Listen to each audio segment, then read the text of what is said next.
आज हम ऐसे ही एक मोटिवेशनल स्टोरी के बारे में बात करेंगे। यह कहानी ऐसी है कि आपके जीवन में हजारों मुश्किलें या बड़ी परेशानियां क्यों ना आ जाएं, लेकिन यह कहानी आपको हर मुश्किल में रहना और मुस्कुराना सिखा देगी। आज मैं आप सभी को एक मोटिवेशनल स्टोरी सुनाऊंगा। इस मोटिवेशनल स्टोरी में बहुत अच्छा एक संदेश दिया गया है जो आपको आपकी जीवन में बहुत काम आएगी। दुनिया में दो तरह के लोग होते हैं, एक वे जो छोटी सी प्रॉब्लम आने पर घबरा जाते हैं और दुखी हो जाते हैं। दूसरे वह लोग होते हैं चाहे कितनी भी बड़ी मुश्किलें उनकी जिंदगी में आ जाए, लेकिन वह हमेशा खुश रहते हैं, हर प्रॉब्लम में अपने आप को संभाल लेते हैं।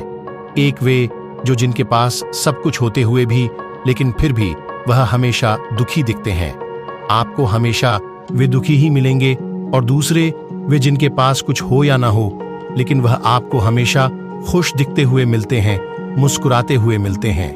एक फकीर एक देश की यात्रा पर निकला।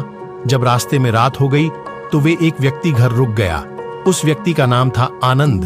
आनंद ने उस फकीर की खूब सेवा की और दूसरे दिन आनंद ने फकीर को उपहार देकर विदा किया।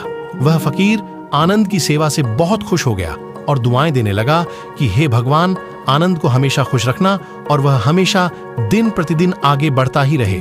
इस बात पर आनंद हंसने लगा और फकीर से आनंद बोला, हे फकीर जो है वह भी अब नहीं रहने वाला। इस बात पर फकीर आनंद की तरफ देखता ही रहा और वहां से आगे चला गया। कुछ साल बाद फिर फकीर आनंद के घर आया और देखा सारा धन और सारी संपत्ति सब कुछ चला गया है। आनंद एक गांव के ही बड़े जमींदार के यहाँ नौकरी कर रहा है। वह फकीर आनंद से मिलने के लिए वहां चला गया। आनंद ने उस अभाव में ही उस फकीर का स्वागत किया और झोपड़ी में ही फटी चटाई पर ही बैठाया। उसके पास खाने के लिए जो रुकी सूख रोटी थी वह खाने के लिए फकीर को दे दिया। जब फकीर वहां से जाने लगा तो उसके आंख में आंसू था और फकीर कहने लगा, हे भगवान, तुमने यह क्या किया? तो आनंद फिर हंसा और कहने लगा, अरे फकीर, तू क्यों दुखी हो रहा है? ईश्वर हमें जिस हाल में भी रखें, हमें हमेशा खुश रहना चाहिए, उसे धन्यवाद देना चाहिए।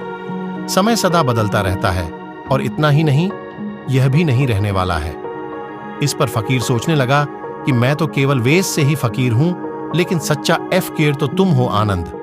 कुछ साल बाद फकीर फिर से यात्रा पर निकला और आनंद से मिला और देखा तो देखता ही रह गया, क्योंकि सब कुछ बदल चुका था।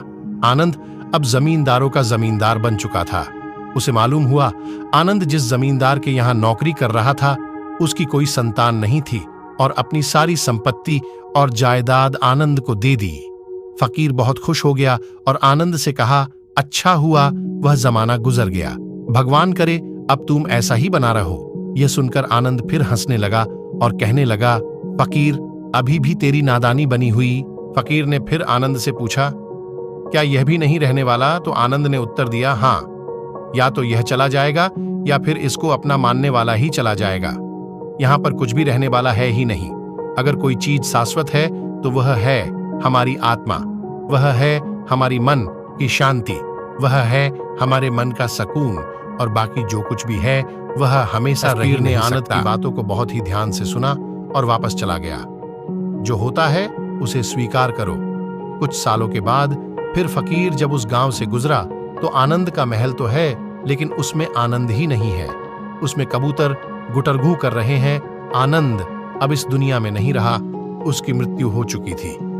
वह फकीर मन ही मन सोचने लगा कि यह एक इंसान दौड़ता रहता है और रोता रहता है, दुखी होता रहता है।